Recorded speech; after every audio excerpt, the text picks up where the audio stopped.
Kita berada di episode 82, fenomena saudara kandung berebut warisan. Oke guys, assalamualaikum warahmatullahi wabarakatuh. Berjumpa lagi tentunya bersama kita di Pelita.hati207. Aduh, ngomongin tentang warisan emang gak ada pernah habis-habisnya ya. Gak ada pernah, gimana sih bahasa gue, gak pernah habis-habisnya. Kenapa? Karena di semua negara, di semua agama, saudara kandung yang ngomongin warisan, berebut warisan, bahkan sampai ada yang bunuh-bunuhan. Itu tuh banyak banget ya. Karena ini sudah menjadi fenomena, maka Pelita Hati 207 ngangkat tema seperti ini ya. Tema menurut kita tuh penting banget ya untuk dibahas supaya kalian, kita, saya pribadi tentunya punya awareness atau punya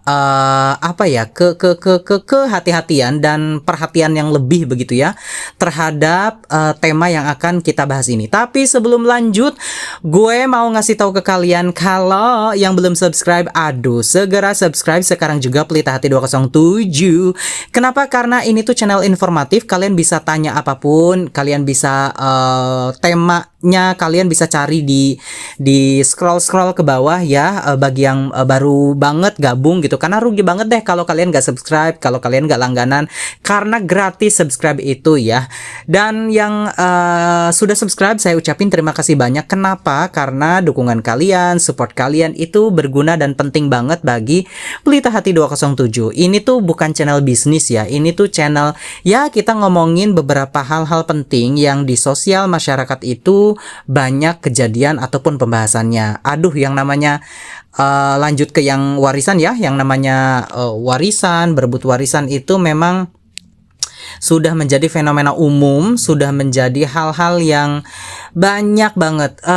Kita akan bahas penyebabnya, dampaknya, kemudian cara mengatasinya juga ya.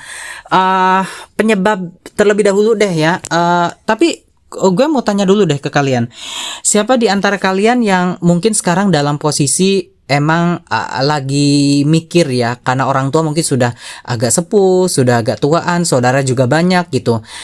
Antara berharap orang tua itu ya sehat ya, berumur panjang, tetapi di satu sisi saudara yang lain juga lagi nunggu-nunggu ya tentang jual tanah apanya begitu ya. Itu juga sesuatu yang ya agak sedikit berpengaruh ke psikis ya. Tapi bagi yang bocil-bocil terus kemudian juga ya seperti itulah ya, masih belum ngerti, ya udah deh dengerin aja gitu. Nah, penyebab saudara berebut warisan itu yang pertama adalah ketergantungan pada warisan. Nah, jadi begini, ada orang-orang tertentu yang secara ekonomi dia itu bergantung, nunggunya tuh di warisan gitu. Saya pengen punya usaha tapi nggak ada modal. Nunggu bapak meninggal aja, nunggu emak meninggal gitu. Jadi pengen banget dapat warisannya dari situ gitu. Ada juga yang memang seperti itu, bukan ada juga banyak gitu. Jadi lebih baik kalian itu ya kalau ingin usaha mungkin dari modal yang seadanya dulu ya. Jadi tidak bergantung harta itu di warisan. Jadi ini penyebab yang pertama. Yang berikutnya adalah kurangnya komunikasi dan kesepakatan. Jadi ketika mungkin sebelum terjadinya pembagian itu juga orang tua, anak dan beberapa saudara itu karena mungkin jaraknya berjauhan, jadi tidak adanya kesepakatan, tidak adanya komunikasi begitu ya untuk dibicarakan nih begitu ya, nanti saya dapatnya yang mana nanti dan apanya itu tidak dibicarakan. Jadi sehingganya begitu meninggal orang tua yang ada malah berebut, tidak ada kejelasan aku dapatnya di mana, bagaimana dan seperti apa. Yang berikutnya adalah perbedaan pendapat tentang pembagian warisan. Ini udah menjadi umum. Jadi banyak sekali perbedaan pendapat. Saudara A, yang saudara yang pertama pengennya yang ini, saudara yang kedua pengennya yang itu gitu. Ini juga menjadi hal tentu tidak enak ya. Dan ini penyebab juga terjadinya perebutan warisan itu tadi. Yang berikutnya adalah kurangnya pendidikan dan kesadaran tentang pentingnya keluarga.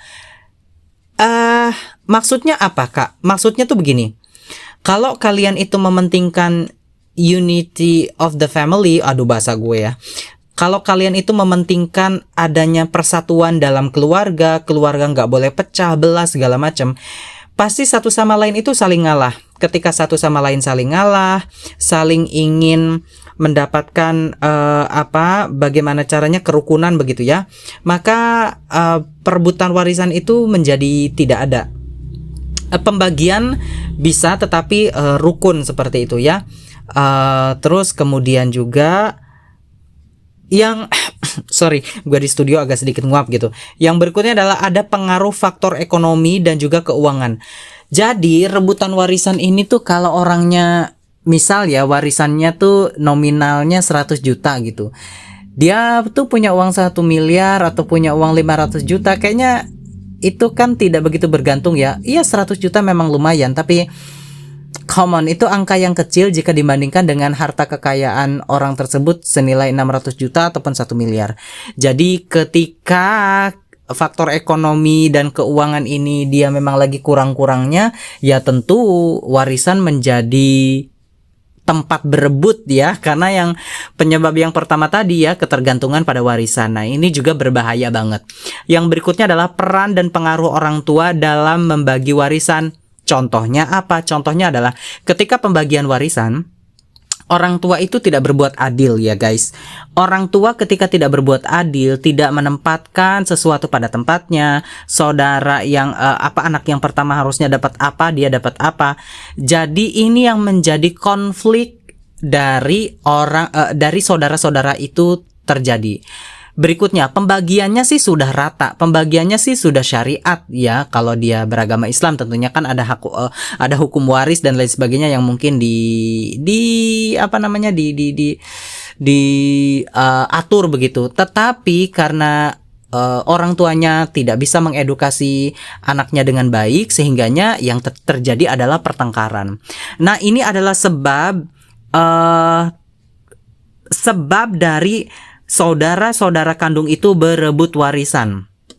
Nah, terus dampaknya apa ketika terjadi ya? Tadi kan saya sudah bilang ya, ada penyebab, dampak, dan nanti kita akan ke cara mengatasinya. Dampak yang pertama adalah konflik dan perpecahan dalam keluarga. Jelas adanya konflik perpecahan di dalam internal keluarga itu. Yang berikutnya adalah kerugian materi dan juga emosi ya. Jadi ada kerugian materi yang tentunya ini misal si B harusnya dapat agak gedean begitu ya, rata begitu, karena berebut, karena pertengkaran, karena emosional menjadi rugi tentunya. Kemudian ada kehilangan kepercayaan dan juga hubungan keluarga. Tentu ketika ada salah satu anggota keluarga yang ngotot-ngototan, itu udah deh menjadi respectful orang lain terhadap orang yang ngotot-ngototan ini ya, saudara yang ngotot-ngototan ini ya, itu berubah ya. Artinya tuh kepercayaannya juga udah luntur begitu ya.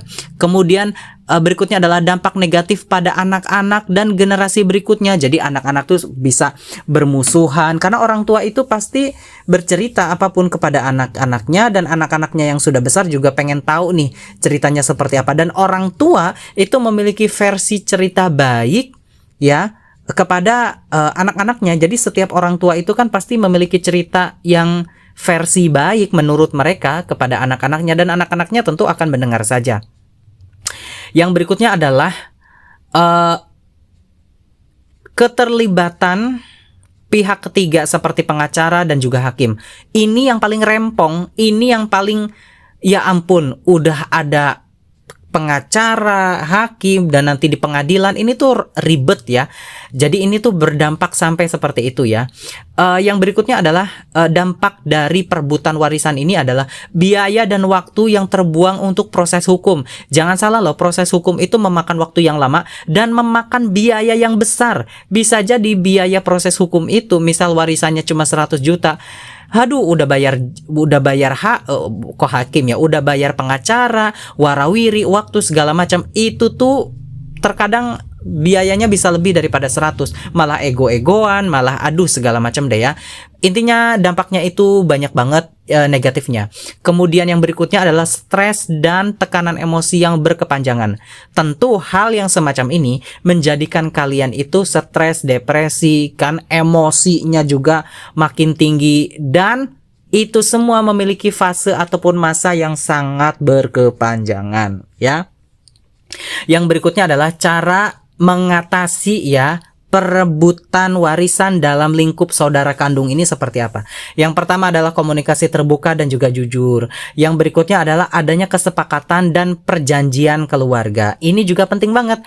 Jadi disepakati, adanya keterbukaan, adanya kejujuran, itu penting banget. Yang berikutnya adalah pembagian warisan yang adil dan transparan. Nggak boleh ditutup-tutupin, perempuan dapatnya berapa, laki-laki dapatnya berapa. Tidak harus equal, tidak harus setara, tetapi adil dalam menempatkan sesuatu pada tempatnya.